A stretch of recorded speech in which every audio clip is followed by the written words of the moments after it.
Mesdames et messieurs, bonsoir, bienvenue ce soir. L'échiquier prend le cap vers la Turquie où se joue le second tour des élections présidentielles. Une campagne marquée par un an ou par un redoublement d'efforts des deux candidats à la présidentielle, Recep Tayyip Erdogan et Kemal Kılıçdaroğlu.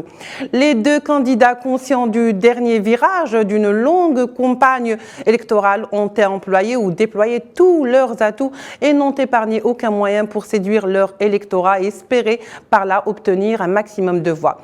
Si au premier tour, les scores entre les deux candidats n'étaient pas très grands, ce second tour promet probablement des surprises vers qui penchera la balance des urnes. C'est ce que nous allons tenter aujourd'hui de voir avec nos invités.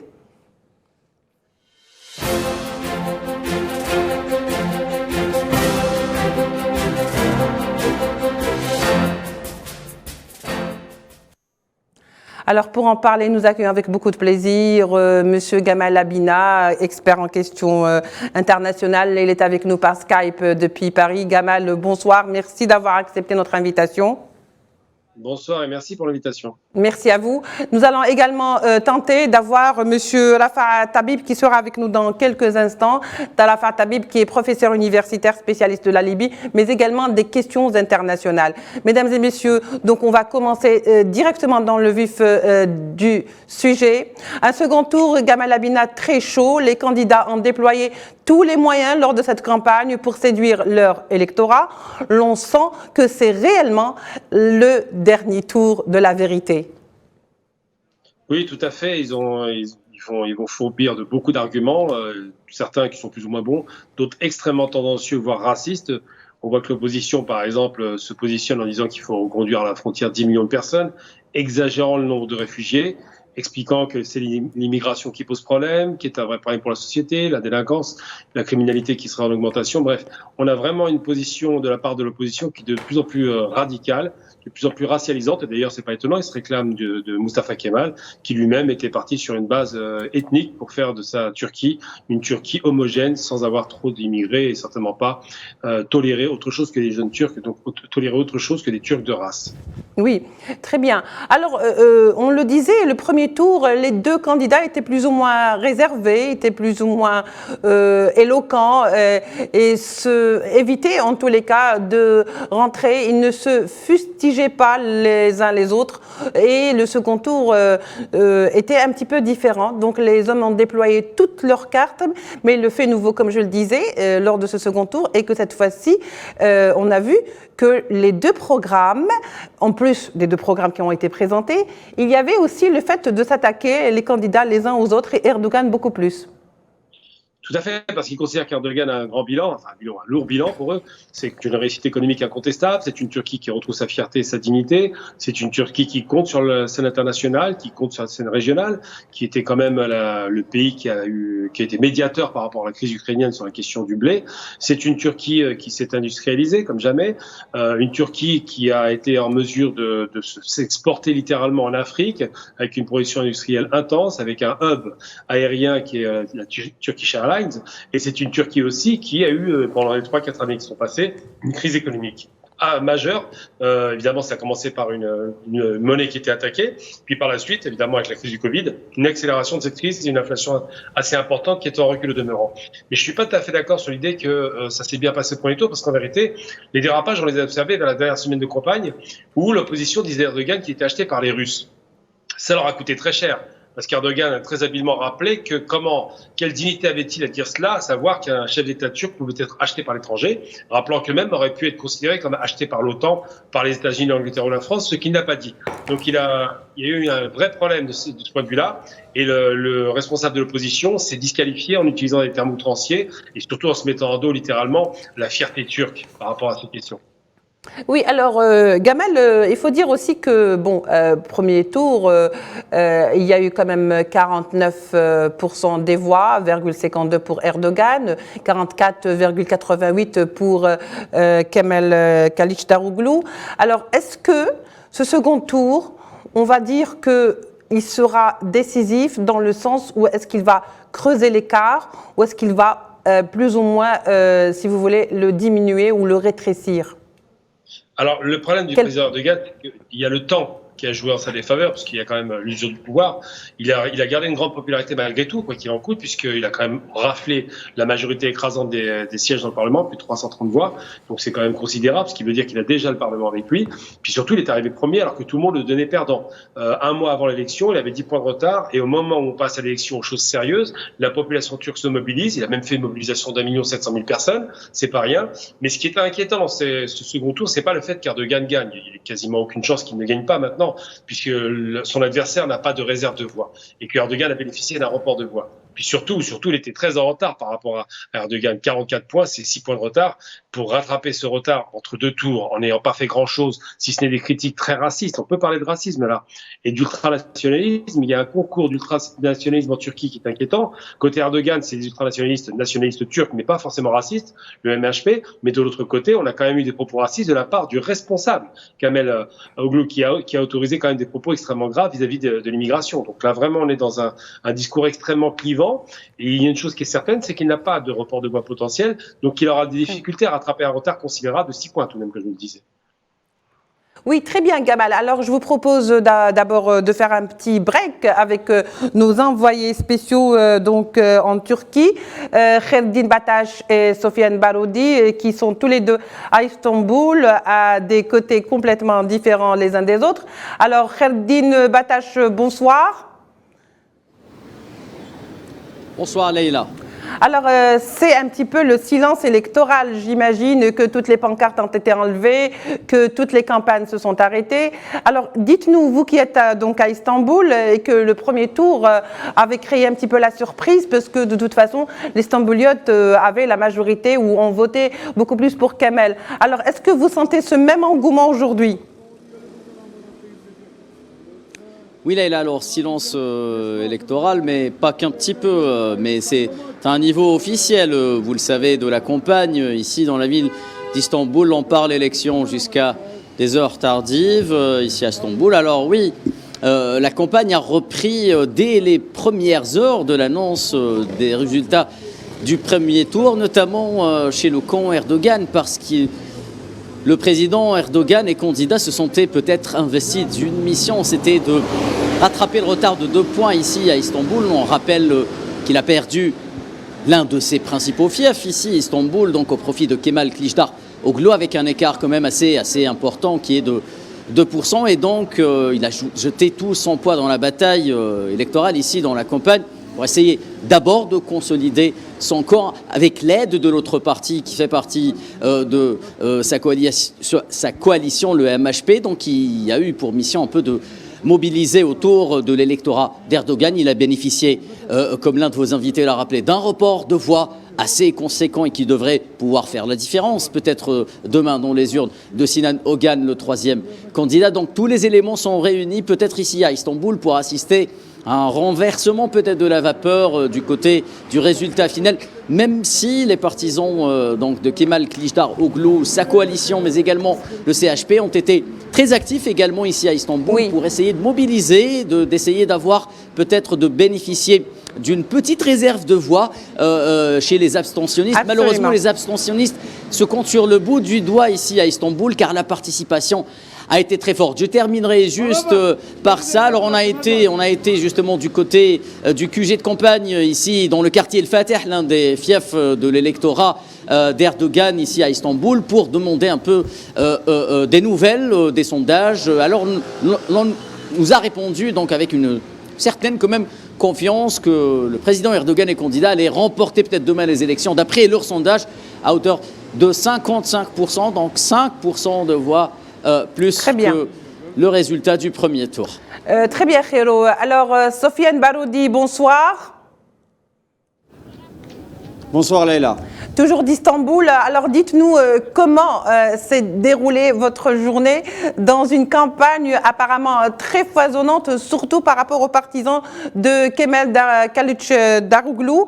Dites-nous aussi, est-ce que vous sentez ou vous avez senti qu'il y avait plus de sympathisants et plus d'engouement vers ce parti de coalition qui n'est pas tout à fait homogène, comme vous le disiez tout à l'heure, mais plutôt hétéroclite? Nous nous trouvons actuellement au niveau de la place Taksim, à 2 pas du QG et du fief de l'Alliance de la Nation, soutenant le candidat Kemal Kılıçdaroğlu. Ce matin, on a assisté aussi dans le centre-ville d'Istanbul, de cette ville, on a assisté à un rassemblement en soutien à la candidature de Kemal Kılıçdaroğlu.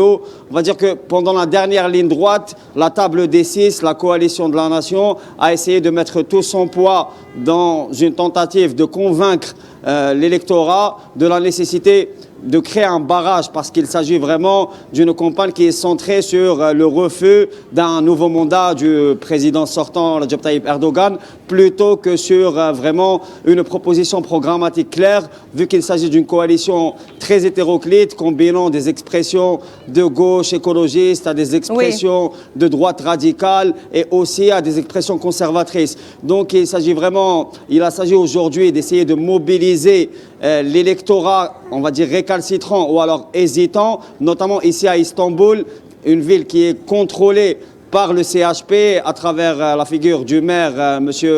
İmamoğlu, un proche de Kılıçdaroğlu. Et donc, il s'agissait, durant cette dernière ligne droite, d'essayer de mobiliser au maximum en invoquant notamment la figure historique de Mustafa Kemal Atatürk, en ce centenaire de la République turque. Très bien, Sofiane Baroudi, et merci également à Kherdine Batache. Vous étiez avec nous en direct de Istanbul. On vous retrouve dans nos prochaines éditions tout au long de cette journée de couverture spéciale pour les présidentielles turques. Retour sur le plateau avec notre invité, donc Gamal Abina. Gamal, on poursuit notre débat. Alors, c'est la première élection, il faut le dire, qui va avoir un deuxième tour depuis 2017.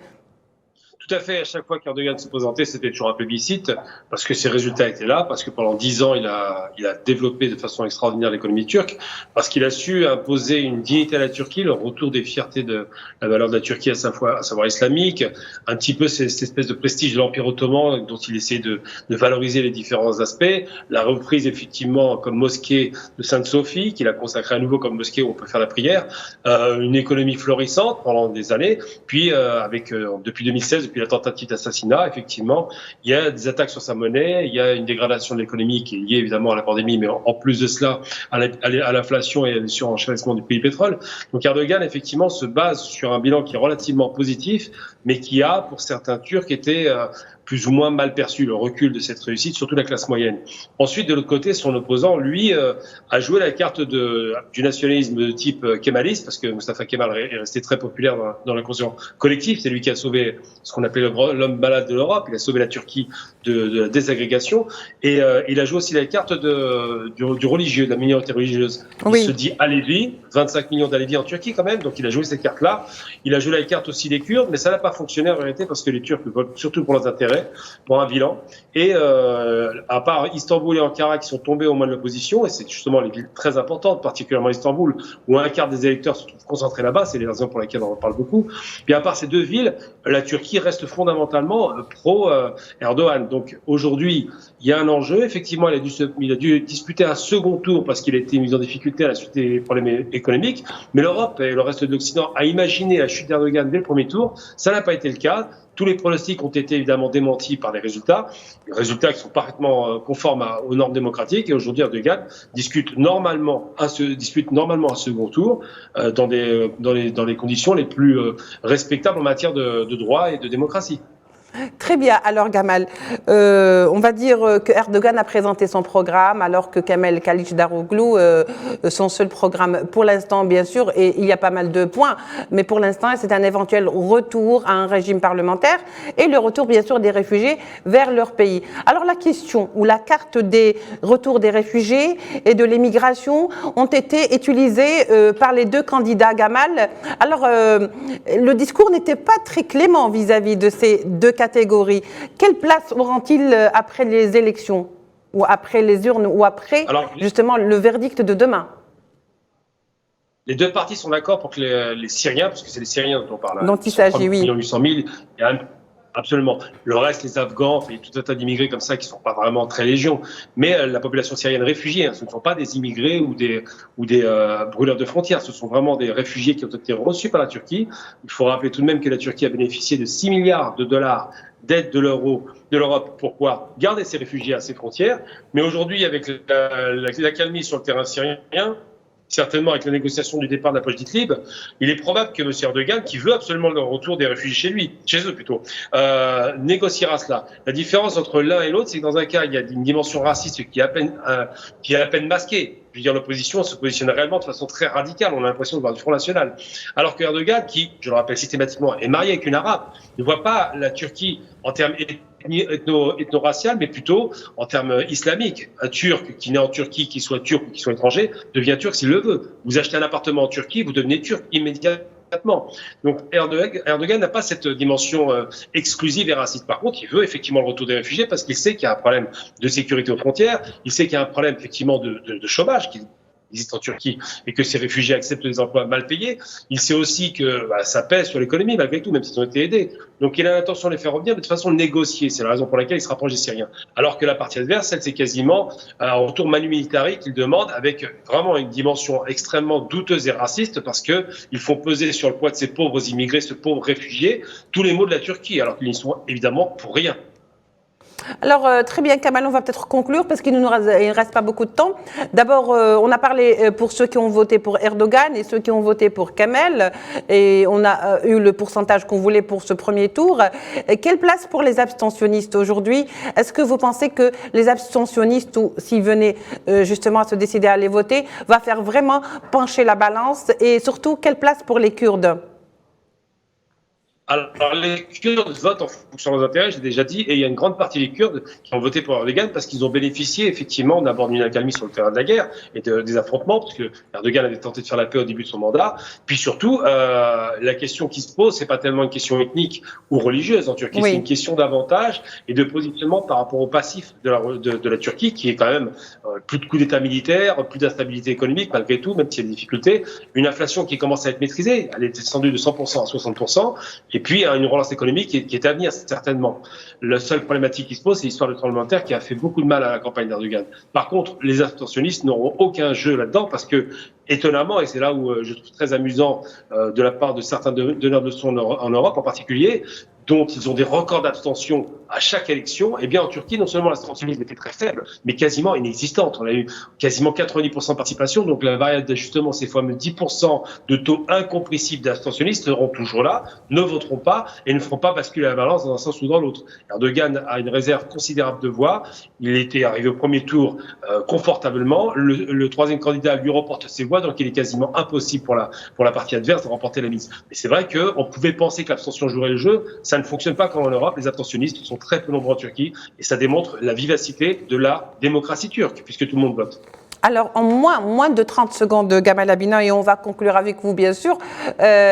Vous pensez que demain, les urnes vont pencher pour qui et sur quel scénario ou sur quel président vont se réveiller, selon vous, les Turcs?